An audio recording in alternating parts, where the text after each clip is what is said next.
Tematikaz, Bai, teknologiaz, baita, etorkizunaz, iraganaz, baita, gauza asko nahastuko ditugu. bai. Loteria bebai nahi baduzu. Loteria be bai. Badaki zein dan zenbakia, baina ez dut aitortuko hemen. Matematikoki aldaz jakin hori? Ez. Ah. Baina hori urteroko ipuina da, ez? Matematikari beti galdetzen diote, eta ze zenbaki, bueno, hori apartutziko dugu. Uraren garrantzia, eta Hori da. besteak beste, gogoeta hau guztia behingo dugu, eta filosofia guztia behingo dugu, komunekin. Hau oso Bai. interesgarria izango da, Bai, Hasieratik aste aldera. Matematikaren ekarpenak, egungo teknologietan esate baterako, argi dau, leku askotan aurkitzen ditugu. bai.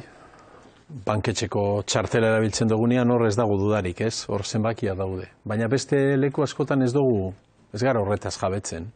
Hegazkinen diseinua kontatu zenidan baten, Bai. medikuterapia berrietan informazioak eta trukatzen Noski. dienien, telekomunikazio baten eta bar. Analisi estatistikoa erosertan, ez? Osakidetzak egiten duenean gripeari buruzko epidemia bat aztertzeko garaia denean zenbakiak, estatistika, aurreikuspenak, Gero azten zara, ekonomian, kontuak. makrokontuak, Bai. mikroagoan azten bagaran ikusten eguneroko bizitzan ere, Hemen ere egongo da matematika, ez? Uinak eta batez ez sartzen telekomunikazioak zelan bakotxien, hori sartzen da. zelan momentutik askoz Irudien gehiago. tratamendua, ordenagailua, hainbat gauzatan daude, ez? Hori Bai. da, erloju baten Baita. dago matematika.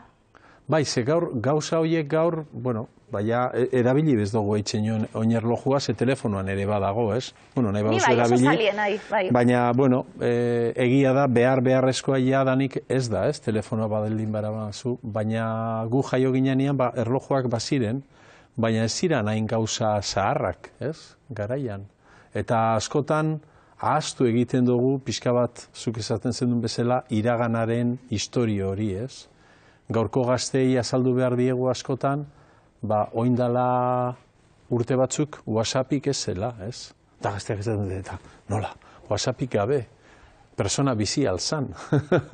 Egize da, geu gure buruari esaten diogu. Bai, Zerrik gabe bizitzen eta gara, gazteak bai, galdetzen dut, oso ondo eta gainera. nola geratzen sinaten, nola egiten zenuten geratzeko, ez? Bueno, gogoeta bat dakargulako, besteak beste, komunik gabe, gure ikuslietako nagusizenak gogoratuko dutelako agian. Etxe bat Seguruenik. komunik gabe, baserri bat komunik gabe. Seguruenik, bai. Ez talako hain komunak izatea. Hori da, segun ze Mundu garaitan, osoan ez? jendeak ez dauka komunik gaur egun, bez? Gaur egun oraindik horrela da, eta horregatik nazio arteko batzar nagusiek, ez? Ero nazio batuetako batzar nagusiek erabaki zuten urte batzuk direla, azaroaren ez dakit, Azaroaren 19an? 19an dela, World Toilet Day, hau da, mundu mailan komunaren eguna ospatzea. Diosun moduan, oraindik ere, Afrikara inor joan bada, nahiko erreza da, herriburuetatik atera, eta laizter heltzen zara, herrialde ero herrizka txikietan, non ez dagoen argirik oraindik, ez dagoen komunik, eta hor jabetzen zara, zer nolako ura, urkorrontea, zer nolako garrantzia duen horrek, osasunerako, eta azkenean, hezkuntzan eta garapenean, eta bizitzaren kualitatean, ez? Momentu baten, eman didazun ibilbide honetan, hemen nik oitxuetako telako, oso ondo azalduta gainera, Enrik esaten didazulako, agian gizateriaren asmakizun nabarmenenetako bat izango dela komunarena. Bai, behin sukaldari batekin eztabaidatzen esan zidan hori ikerketari buruz eta muturreko ikerketari buruz eta eztabaidan esan zidan berak, badakizu Enrike, asmakizunika importanteena ogiarena da. Eta egia da, ogia ere importantea dela, ez? Baina bai, komuna seguramente etxean ura modu erosoan erabili ardura gabe eta hondakinak gure etxetik atera ahal izatea, ez? Horren ardurari gabe, pentsazelako abantaila den, zaborrekin oraindik hor gabiltza, ez? Oin organikoekin, ez? Komuneko matematikak, artikulua idatzita daukazulako Bai. aldizkarian, oso ondo dago aldizkari hori, Bilboko aldizkari horretan, esango dugu. Oso zalia nahi ni esate baterako gazteluak bizitatzearena. Orduen, Inglaterran gaztelu zoragarri baten sartzen zara, zure audio giekin, eta esaten dizute tronua ikusten zu erregearena. Eta esaten dizute, oso ondo hemen harrera egiten zuen erregeak, jendearen aurrien, baina noski, jendeak zain egon behar zuen, ezin zen mugitu, ezin zuen txanda aldatu, orduen, imaginatu leku hau dauen moduen, baina jendea pixa egiten, kaka egiten eskinetan, guztia horrela egoten zalako, antzerki baten, imaginatu, jendea bertan, zain, eta bertan egiten, ez da bolako beste lekurik, horrela zalako, ja gaztelua bestera batera ikustezu. Eta esaten dizute, eta hurbildu trono berezionetara ia ze gertatzen dan, erregiek izaten zuten komuna. Lehenengo kuek horrek izan ziren, erreginak. Hori da. Komunaren historian, noraino jo behar dugu atzera ikusteko nelako traumankulu bat? Badirudi, gitzu gora bera, iraultza industrialarekin etorri zirela lehengo komuna guk ezagutzen ditugun bezala. Hau da, deposituak, atea, ura askatu, urak jarioarekin ziginkeriak eraman, eta berriz ere urez bete automatikotasun hori iraultza industrialarekin etorri zitzaigun. Honek katerik ez dauka? 19. mendearen ez horrek ez hori izan, hori noizkoa da, hori da Felipe Zeinena zan. Fernando Zazpigarrenana. Hori da. 18. mendeko. 18. mendeko, oin dela 200 urte, bai, hori da, 200 urte gutxi gora bera, ez? Pentsa hor ikusten da zelan zegoen txukun eskutatuta hor gero erdian zuen zulotxo hori, ez? Eta bai 200 urte dira hortaz, eta nire ustez Espainian egon zan lehenengo komuna guk ezagutzen dugun antzera, izan zala oin dela 100 urteero, eta ez dakit esan izan Madrideko Palazio Errealean ero, eta zuk esaten zen duen moduan, seguruenik gure nagusi batzuk oraindik gogoratzen dute bertako etxe zaharretan ero baserrietan ez zela komunik. Karo, gu ja ni jaio nintzenean adibidez Eibarren kaleko etxe batetan, baina noski komuna hor zegoen eta bainera ere bai, ez? Baina esan gauza hain zarra, gu heldu ginean. Eta orduan oso harritzekoa da... Horrek dakarren aurrerapen guztiarekin, esaten gabiltzena, bestela, gaixotasunetarako eta kalien eta edozein lekutan danok. Bai. Eta, nik gogoratzen dut egia da, horri lotuta, ni txikian nintzanean, zaborrak eta edozein lekutan botatzen zirela, zelai baten, errekan, itsasoan, gauza guzti horiek 40 urtetan, 30 urtetan zeharo aldatu dira. Oine, ikusten baduzu norbait, plastikoa, kontenedore berdean botatzen duela, zelako krimena egin duen, ez? Naturaren kontrako krimen sekulakoa, baina gauza guzti horiek nahiko berria dira. Eta askotan, ahaztu egiten dugu, nolabait gizakiak izan duen evoluzio alde batetik mirazgarria, ikusi zer nolako mundu teknologiko eta osasuntzu eta ederrean bizi garen, baina bestaldetik zer nolako luzea izan den ibilbide hori onaino heldu artean, ez? Bai, mendeetako historia kontatzen gabiltzelako hemen. Non sartuko ditugu matematikak, komunari dagozkionez? Hori da, egia da, matematika, zientzia eta revoluzio industriala batera, ez? Nolabait gertatu izan ziren, elkarri eskua emanik. Horregatik ere Inglaterran ere gertatu izan zen, han izan zen Newton bere printzipiekin, han izan ziren Europa inguru honetan eta bereziki Britania Handian izan ziren ikerketaren munduan, ingenieritzaren munduan bilakarerik nagusienak eta horra ziren gero gutxika, lokomotora eta gaur ezagutzen ditugun tresna guzti horiek, ez? Karo, trena baino lehen, jentea burdiekin ibili behar zan, zaldiak, ez? Behiak, pentsaizu garraiorako, ero barkoak, ez? Baina, karo, lokomotora sortu zirenean, ez? Lurrunezko makinaren bidez, eta garraioa, oine dago pelikula hori berriz ere dago zinean, ez? Agatha Christieren zelan da... Asesinato en el Orient Express. Hori da, Orient Expressaren, ez? Bertsio berri bat, eta polita ikusgarria gainera, berriz ere zinemetan dago, eta hor ikusten dugu Orient Express antzinako hori, ez? Zelan joaten zen, Estambuletik Pariseraino ikusten dut, ez? Zenbat egun behar ziren, eta hori jendea aberatzenak eta altzuenak, ez? Zenbat egun behar zituzten Estambuletik Parisera joateko. Oin ordea pare bat ordutan, ez? Hegaldiarekin eta merke, ez? Oso gaztetan kontatzen digutenien ikastolako kontuak direlako, iraultza industriala 18. mendien emoten dana, eta lurrun makinara foku guztia jartzen ditugunien, ez dakit oso ondo ulertzen dan, baina sekulako asmakizuna da, bere mekanismoari esker, gauzazko aldatuko direlako. Lurrun makinako mekanismotik iritsiko garalako esate baterako bombara, zisternara, mekanismo horretara, nondik hau dana? Aurrekoen... Bai, igual, oraindik ez dugu asmatu, azaltzen non dago matematika eta zerek lotzen dituen beste espazio desberdin guzti horiek, eta dinosu moruan automatizazioa da. Inoiz ikusi izan dugu, filmeetan ikusten dugu nola lurrun makinari, lurrun lokomotorari ikatza bota behar zaion, ez da? Eta, karo, ze gertatzen da, ikaz gutxi bota eskero, suak ez dauka indarrik, ez dago presiorik kalderan, motorra motel joaten da, eta lokomotora gelditu egiten da. Eta ostera, ikaz gehiegi bota eskero, hor badago estanda egitearen arriskua ere.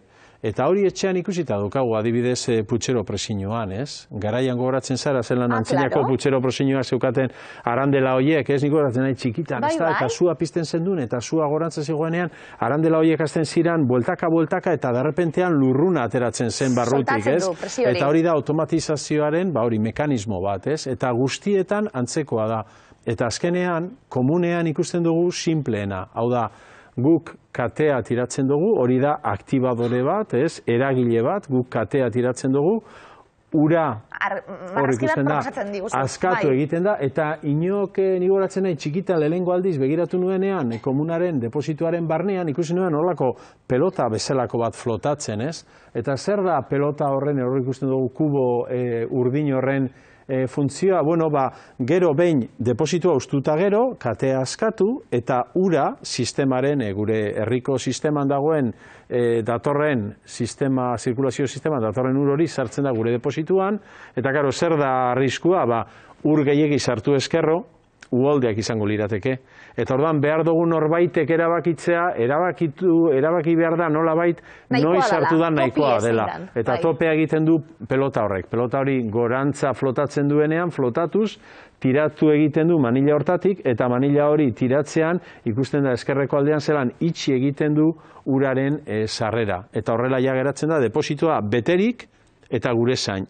Hor dago prest, beste inor baldin badator komunera eta tiratzen badu, ur hori askatuko da, eta katea soltatzerakoan inoren ardura gabe hor joango gara eta ura beteko da, baina betetzean badakigu pelota hori esker, mekanismo hori esker, ez dela ur gehiagorik sartuko. Putxero presiñoan berdin da, hau da, presio gehiegi dagoenean, arandela horiek hasten dira bueltaka, askatu egiten dute balbularen zulotzoa, balbula horietatik ateratzen da lurruna, horrekin presioa barruan jeitsi egiten da, arandelak orduan lasaitu egiten dira, berriz ere berantza joten dute, zulotzoa tapa, eta orduan suak erakartzen duen presioa berriz hasten da igotzen, ez?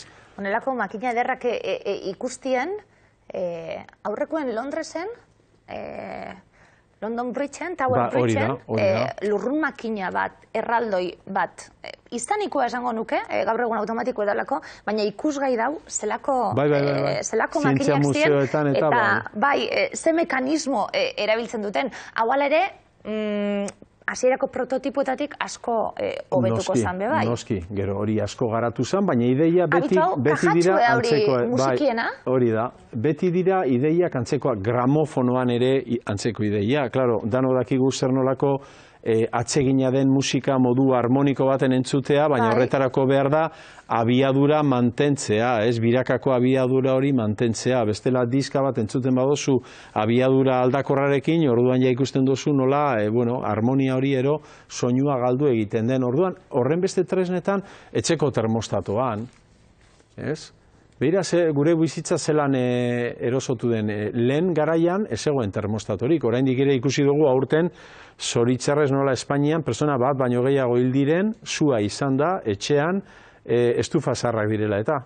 Estufa zaharrak, ero sofak, ero mantak sua piztu, gelatik atera zin eta hil, Oin ostera, lasai sentitzen gara etxean, odietatik datorren gaza erabiliz, termostatoa martxan jarri, esaten duzu, benga, 20 gradu eta termostatoak eta berogailuak egiten duten lana automatikoki. Berriz ere, automatikaren hitza hor ikusten dugu, Berotzen danien geratu egiten da. Hori, zer esan nahi du horrek? Guk heltzen garanean etxera os dago, 17 gradu, 20ko temperatura aukeratzen dugu, orduan termometroak neurtzen du, esaten du 3 faltan nago. 3 faltan nagoenez, beroa sartzen da. Joaten da hori betetzen, komuneko depositua bezala, eta 20ko maila horretara heltzen denean, berriz amatatu egiten du. Eta berriz ere hasten da temperatura jeisten, eta berriz ere gehiegi jeisten denean, gorantz egiten du. Egia esan, termostatoak pixka bat trampa egiten du. Guk esaten dugunean 20 gradu, ez dago beti 20 gradutan. Egongo da 19,9 eta 20,1 artean, baina gu ez dugu horren bestelako sensibilidaderik. Eta beraz, osilazio txiki horiekin konforme gaude. Etorri zitzaiguna Nagalarraga, Elurriarretik, orain Jaurlaritzak kaleratu duelako txosten bat, jendeak zientziarekiko duen jakintza eta irudien arira, eta bastan oso zabaldua ideia bat, eta zuk errepikatzen dira zure, bai, gizateriaren arazoak konpontzeko bidea, izatekotan, zientzia izango dela. Horren aldeko ezara? Nik uste dut, baietz, neurri handi batetan, bai, gero, klaro, zientzia esaten dugunean, hor, kontuten izan behar dugu, badirela, 3 arlo gutxienez biltzen direnak, bata da zientzia esperimentala, ezagutzen dugun bezala, fisika, matematika, ingenieritza, bizitzaren eta biomedikuntzaren zientziak, horrek sekulako arrakasta izan dute ere, eta eragina handia gure bizitzan, pentsezu, gaur egun esaten duzu, gripea daukat, antibiotiko hartu eta osatuta zaude. Pentsa horrek zer nolako erosotasuna ematen duen gure bizitzan, bakunak eta abarrez. Beraz, zientzia esperimentalak, biomedikuntzaren zientziak eta bizitzaren, biologiaren zientziak, eta azkenik gizarte zientziak. Horrek ere oso garrantzizkoak dira, ze gaur egun bizi dugun mundu korapilotzu hau ulertzeko orduan ere, asko pentsatu behar da, Asko pentsatu behar da, filosofiak ere lagunduko digu. Aristoteleseko 3000 urte bezaten zuen, gizaki askatuko zuena hausia izango zala. Hori da, automatizazioa aipatu dugu, hor noski matematika bada, hori arlo nahiko berria da, alde batetik, zibernetika, robotikarekin batera, Norbert Wienerrek azaldu zuen, oindala 50 urte, 60 urte, esan zuen zibernetika zala, bizikiengan eta makinengan komunikazioaren eta akzioaren zientzia, hau da, sensorea behar da, baina baita ere eragilea ere, kazetaritzan ere esaten da, informazioa boterea dela, hori zuk jakingo duzu ondo, baina ondo dinozu moduan, aspaldi, baina norbaitek jakingo du, agian patronatuko norbaitek edo jakingo du, baina oindela 2005 urte garaian, Grekoen garai antzinako hartan, pentsaizu zer nolako argiak ziren Grekoak eta komunik ez zeukaten.